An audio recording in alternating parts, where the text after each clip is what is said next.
For these that don't know what Twitch Rivals is, it is Twitch channel that is like a part of the whole like Twitch corporation, I guess, and they are actually making things competitive. Doesn't matter if that's a competitive game or not competitive game. They are hosting the events, they are hosting the tournaments where streamers from the platform competing with each other. So essentially it is mostly thing for the big guys. So therefore people like G9, me, or like other Soul streamers outside of the small group of like Soul brand or Soul brand related streamers like PvP, Oroboro and Lobos, for an example. Yeah, these people might get invited, but like, you know, technically, anyone that is doing high-level PvP in this game, it's essentially don't have audience to get invited to this type of the tournaments. So because of that, the tournament is full of people that like don't really play Elden Ring, or, you know, just played through the PvE, and then you got like a PvP tournament in this event, which, as you can imagine, it was just fiesta. It was weird. It was fun in the hilarious way, like just people were kind of clowning.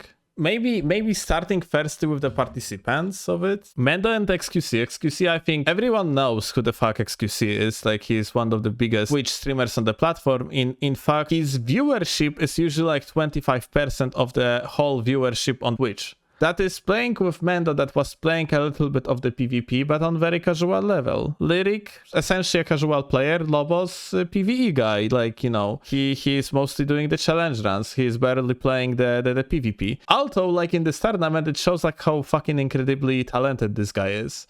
This guy's toast is essentially a, you could say, well, he's a card player. He's decent at things that do not require much of the mechanical skill, essentially. BoxBox is the mechanical god in League of Legends, for example. He's overall very, very talented player. Maximum, sadly, I don't know the guy. And of course, Oroboro. Oroboro do not require any presentation. There is like a plenty of more, but like it's like a lot of the VTubers. Essentially, like, you know, usually when it comes to Twitch Rivals, like these events are like this. They are like kind of meeting the casual scene with the competitive scene. They are like fusing players and so on, but they are usually doing it in the smart way. Like, for an example, when there is, let's say, Apex Legends tournament hosted by Twitch Rivals, it is usually in the way that like you have like 3 players in that squad, and it's working in the way that there is usually one variety streamer, one content creator for the game, and one pro player. So essentially, like, you know, the teams being balanced. Yeah, you have someone that technically probably not gonna be very good at the game. You have someone that is going to be most likely good at the game, and someone that is for sure going to be good at the game, yeah?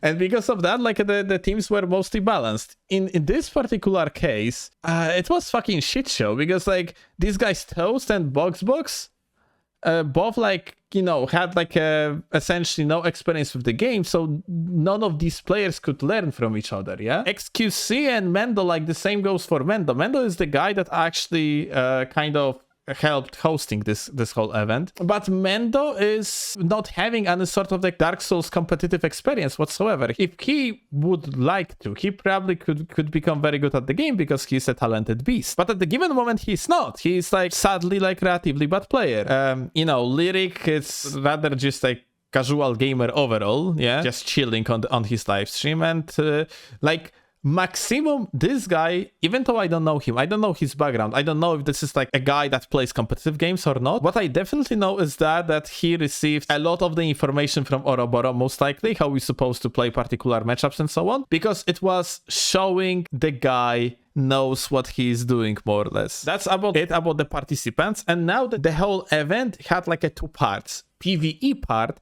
where players were actually making their builds that later on they are going to fight. Essentially, you know, the players that had like a 0 experience had like a huge problem making their builds correct. They had like a, you know, they couldn't optimize shit because like they have like very little of the knowledge about the game overall. You see, like on the top here you have like a timer, yeah? And this timer was representing how much time you have left for the sake of to create your build. There is that one thing. It says that it is technically 2v2 build battle. but it is not 2v2. Team duos, mentor and protege. Protege? Let's actually ask Google how it's pronounced. Protege. We're gonna exchange. We're gonna call it like a mentor and student. How about it? Padawan. Okay, mentor and Padawan. Let's do it. We're gonna call them mentor and Padawan. The mentors and Padawans are separated. So this is, for an example, the Padawans bracket. And these guys like just doing 1v1s. It is not really 2v2. And like, for example, mentors playing only with mentors, Padawans playing only with Padawans, and Padawan cannot play with mentor. You know, it is completely fucked. Not only this is like a fucking weird thing, you have these fucking rules of the PvP part of the tournament. You have also rules for the PvE part, but like it's whatever. All unique weapons capped at +5. All normal weapons capped at +10. It shows like a, you know, complete lack of understanding. +5 of the unique weapon doesn't equal +10 of the freaking normal weapons. If you would run +5 unique weapon, this weapon would be stronger than +10 normal weapon. Yeah, like +5 equals +12. It's rounded down. Exactly. It is 2.5. And here you have fucking no flasks, but you click it, it's going to eat you to the freaking flask of the Crimson Tears. Now the question is, no flask, what does that mean? Both flasks? Like both type, like the mana flasks and the HP flasks, or maybe only like HP flasks? No one knew, so no one was using the fucking mana flasks. Talismans that are banned, like Warrior Jar, Alexander Shard, like essentially like I don't know why this would be banned, to be honest, if they are like playing at level 50. With this type of limitations that you see here, the things like increase like damage but by the particular amount of the percentage. 30 additional percent to your damage out of the 100 damage per hit is not much, yeah? Okay, PvP glitches, glitch casting, swapping head pieces, parry swapping. Can someone explain me what the fuck they meant by parry swapping? Does that mean like a soft swapping? Does that mean the menu swapping? Ignoring weight limits? Yep. Exploiting, unimmersive. I have no idea what the fuck they meant by parry swapping. No talisman swapping that causes regenerative effects. So like essentially what is like it's only blessed due talisman, isn't it? And it's like not even swapping, you just unequipping and equipping. It's just fucking ridiculous. Well, fuck it. I don't understand what is parry swapping. There is no like fucking PvP glitch regarding fucking parry swapping. Like I don't recall at least. Going to have a difficult challenge here. So the guy is exiting the menus with the fucking B button, and it actually makes me very, very upset. Please stop. What's going on? He used the flame grant me strength at the beginning. What the fuck? But okay, they waited. They starting the fight. Maybe he just did it accidentally. Like, look how much damage freaking Slicer is doing without equipment that is upgraded, man. It is, but yeah, like it is actually ridiculous. BHS, yeah, BHS is not banned. I'm not sure if I mentioned that. In the meanwhile, you have also XQC. I think XQC is on the top left corner. Oh, he got madness status. I think like XQC is fighting against BoxBox, and BoxBox is naturally talented overall. Very, very, very good player. Basically at anything that he is playing. Meanwhile, Mendo on like a very little amount of the HP, basically scraps of the HP bar. Meanwhile, the other player has no fucking mana anymore, and he's fat rolling. PogChamp.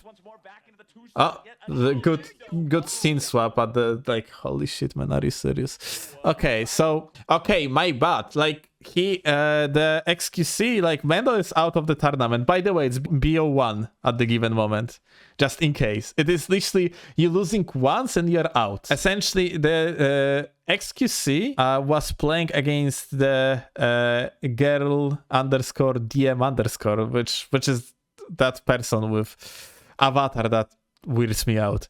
But like, what XQC did here, like, he used the physic flask. And let's hear what they have to say. They are commentating what's XQC broke the rules, man. Shut the fuck up. And see, now the problem is that, like, the commentators here at Twitch Rivals, those are like guys not from the Souls communities. Like, like, one of them is the commentator for League of Legends. Second, I think like for Apex, and third one I don't know. You know, it's these guys have no idea what they are looking at. Like they are just like, okay guys, you have a gig, you commentate that shit, and they are like, but man, we don't know shit. It doesn't matter, you can do it, and they are doing it, yeah.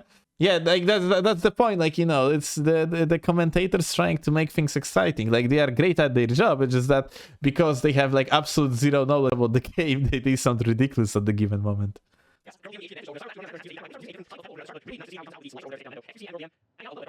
Them using madness builds. He's still going. So what I'm hearing is you could see the shield on. XQC drank the illegal potion. Oh, they finally figured out. We'll wait to see what the official ruling will be here. So they're just Come waiting for on, the XQC. timeout. Dude. Yeah, it's like, I believe it's 3 minutes and the girl gets a free hit. Well, I mean, he's what I'm already hearing. at what is this like part of the wonder. Okay, so what XQC did here, he unequipped the sword seal, by the way, for the sake to receive less damage. And there is like one interesting thing, because like Scott actually covered this event, and he said here like XQC actually not only cheated once, he actually tried to cheat again with unequipping the sword seal. So he essentially cheated twice. Of course, like every single Twitch Rivals in history, there was, of course, some drama. And also, like every single instance of drama in Twitch Rivals, XQC is somehow involved. That's actually so true, man. So the whole scenario here was XQC, I guess, just didn't read the rules or something, or someone didn't tell him the rules properly. I'm going to put blame on him because you read the rules before you go into tournament. But he drank a Wondrous Physic that put the Opaline bubble tier on him, which obviously you're not allowed to do. So they kind of just froze. And apparently in the rule set, if someone breaks a rule, the counter is the person gets a free hit.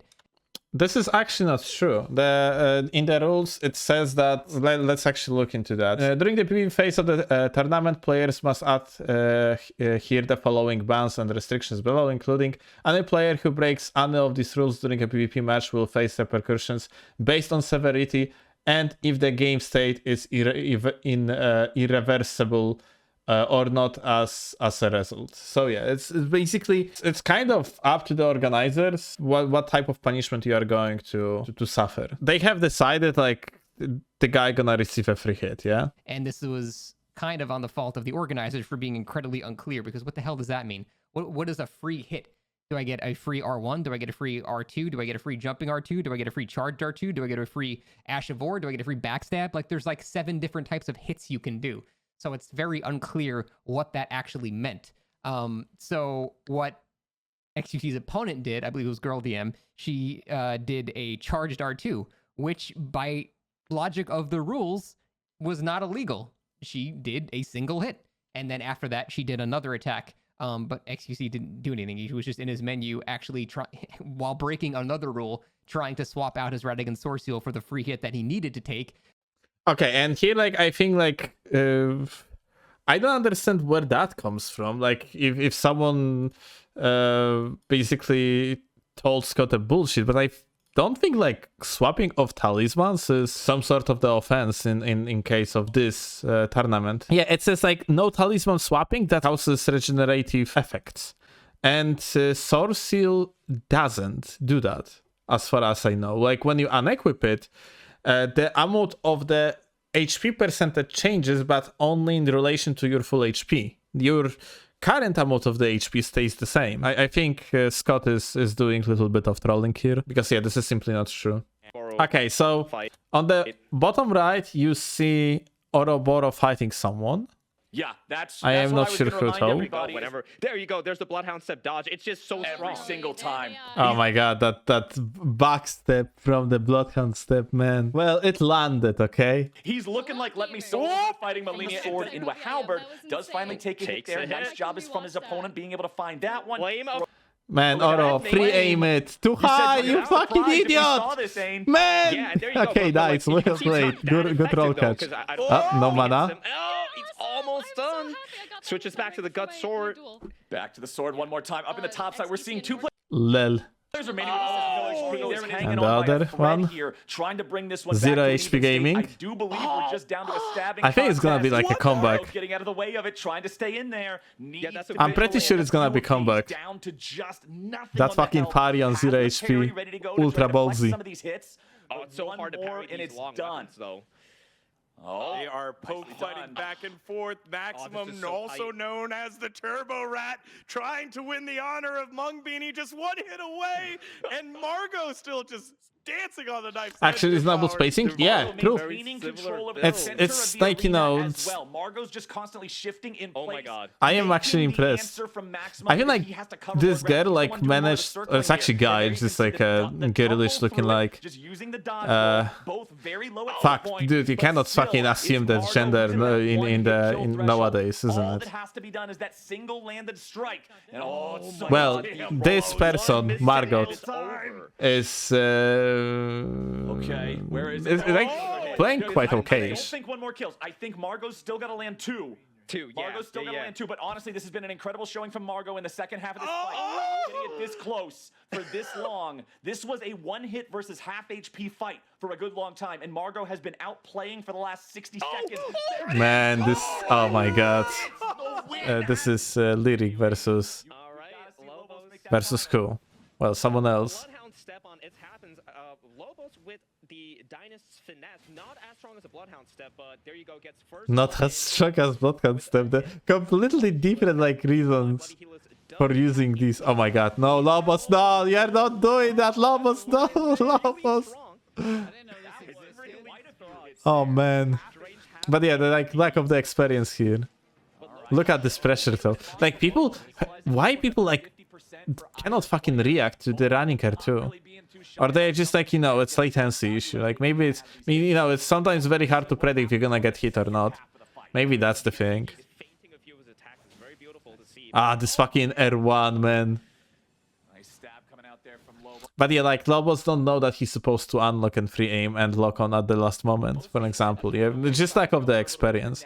But like, you know, he has like a very good movement for someone that like basically doesn't play these games for PvP. I also don't know how close they are to procking the bleed here. Might just be one. Nope. Okay.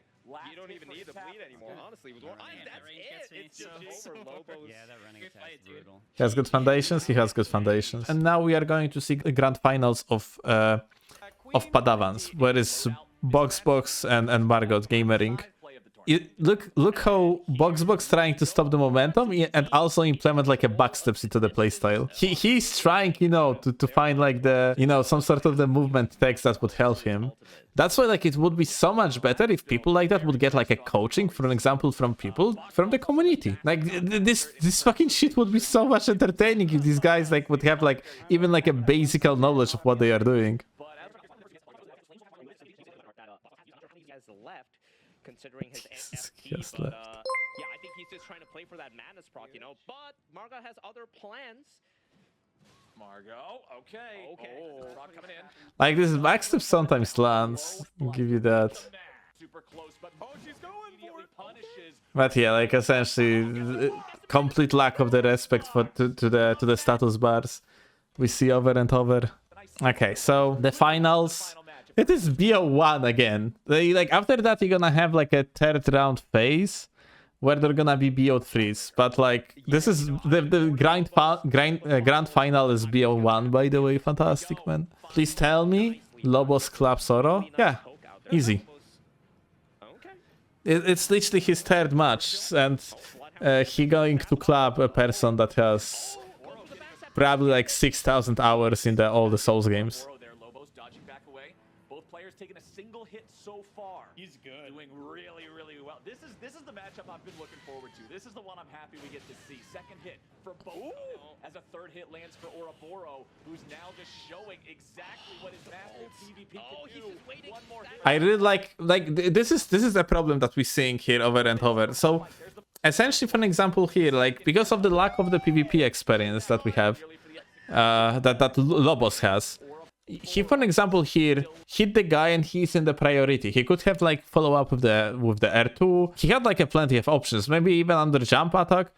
Instead, like he running out and like puts the game to default. It's like, you know, it's if Lobos like would have some experience, even this freaking Oroboro would tell him this or that about the fucking PvP before they went into that tournament. Like the guy would have actually a shot on beating Oro, in my opinion. Who's now just showing you know, a lot of the just pointless movements. Yeah, like it's just like that lack of the patience. And Oro is just sitting here and waiting. Yeah, and just like bonk, bonk, bonk, bonk, another bonk. Yeah, it is what it is. So now, guys, what is happening? So there is a tiebreaker needed between few teams. So team maximum is a team with Oro, and I assume what's going to happen here is that, like, I guess it's basically the tiebreaker is between the maximum team and these guys Toast team. So what is happening now is that, like, they are gonna be playing BO3. That is going to be the decider. And firstly, we have the Padavans match. I'm gonna do like a quick random because that one is not really that interesting. BoxBox trying to do like a small stepping here and there. He is trying, you know, to find out like a particular ways to play around mechanically and so on. But like he's doing complete fucking weird ass shit, like a backsteps, for example, that doesn't have an iframes and trying to hold space like that. It is very dangerous. It is not a very smart thing to do. It's just like a lot of lack of the understanding of how the game plays. Yeah. On the other side, you have Maximum, a guy that was playing in the team with Oroboro, and it's very clear he received plenty of information how he's supposed to play with the halberd. Because, like, you can clearly see, like, he's trying to hold space and just, like, do the running attacks. Like, BoxBox getting absolutely wrecked by fucking mechanics of the game. Like, he's trying to jump away, and because of that getting hit, he's trying to backstep, and so on and so forth. Ultimately, he is losing pretty hard. He lost, like, both matches. Ah, my bad. Okay, so Oroboro is not playing. That's it. This is literally everything. So the actual fucking finals, that was actually finals of the finals. The decider is not between both like mentors teams and part of the team and Padavans part of the team. It is only Padavans that fucking dueling for the sake of the win of the whole fucking team. This tournament was such a fucking stupid mess. But yeah, ultimately that's it. Like they just won. GG. Like fucking Oroboro and Maximum won the whole thingy. And yeah, but what the fuck is this, man? The MVP of the tournament, Oroboro. What the fuck am I looking